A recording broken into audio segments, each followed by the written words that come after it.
Hello বন্ধুরা, দেখো কত এটা এই জায়গায় আমি আগেও আসছিলাম। এটা অনেক দিন পরে আমি আসলাম, বিয়ের আগে আমি একবার আসছিলাম। মন্দিরটা কত সুন্দর না দেখতে।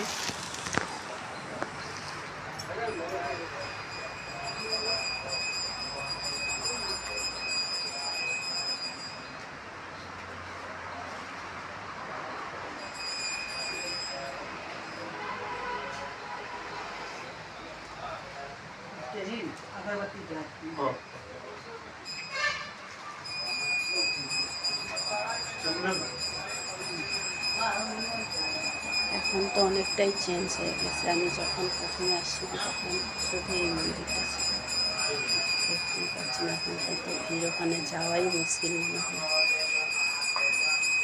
এটা আমি যখন প্রথম আসলাম, ওখানে কিন্তু খুব বড় একটা অ্যাক্সিডেন্ট হয়েছিল। সেই অ্যাক্সিডেন্টের পরে আর আমি এখানে কোনোদিন আসিনি। যে এখন তো জায়গায় বোঝা যাচ্ছে না কোথায় যে অ্যাক্সিডেন্টটা হয়েছে। অনেকটা বড় এলাকা। আমি জায়গায় আমি মন্দিরে আসার জন্য অনেক দিন থেকে আমার স্বপ্ন। বিয়ের পরে আর কোনো দিন আসিনি। বিয়ের আগে একবার আসলাম আপনার দাদা ভাইয়ের সাথে। তো আজকে আসলাম, আপনার দাদা ভাই আমাকে নামিয়ে দিয়ে চলে গেল। বললো যে তোমার মন্দিরে যাও। দেখতে পাচ্ছেন এখানে হনুমান বাবা আছে, এখানে মা দুর্গার, মা পার্বতী আর মা মহাদেব আর গণেশ বাবা। তো অবশ্যই সবাই দেখতে পাচ্ছেন। আমি এটাই মন্দিরটা আপনাদেরকে তুলে ধরলো করে অনেক দিন ধরে ভাবছি, কিন্তু আর হচ্ছে না, আসাই হচ্ছে না। ইটানগর আসার মানেটাই হচ্ছে আমার এই জায়গায় এই মন্দিরটা দর্শন করার জন্য। আমার কাছে এটা খুব মাননীয়। আপনারাও দর্শন করবেন অবশ্যই, যদি ইচ্ছে হয় অবশ্যই আসতে পারেন। এই মন্দিরটা অনেকটাই মাননীয়।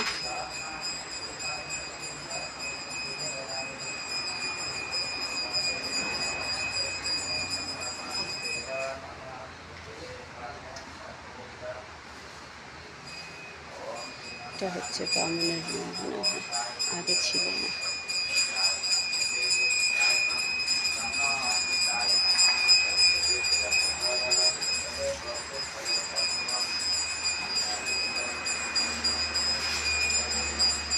আগে কিচ্ছু ছিল না, আর এখন তো কত বড় হয়ে গেছে। এখানে ঘর বাড়ি সব কিছু হয়ে গেছে, আগে কিন্তু ঘর বাড়ি ছিল না। ভালো লাগলে লাইক কমেন্ট শেয়ার করবেন বন্ধুরা।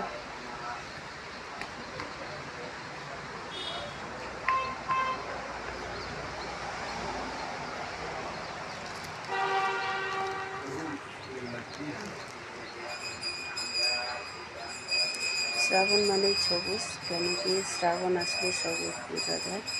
তো অবশ্যই আমাদের ওদিকে বেশি বোঝা যায়, এদিকে বোঝা যায় না। কেন কি শ্রাবণ আসলেই ধান রোয়াবার আরম্ভ হয়ে যায় জলের।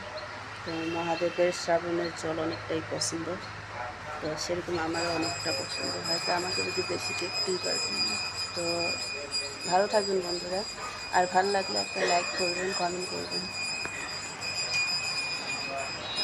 এই ভিডিওটা ছাড়তে একটু দেরি হবে, কেন কি দুপুরবেলা হয়তো বাকি বিকেলবেলা ছাড়বে। তো ভালো থাকবেন বন্ধুরা, আবারও দেখা হবে।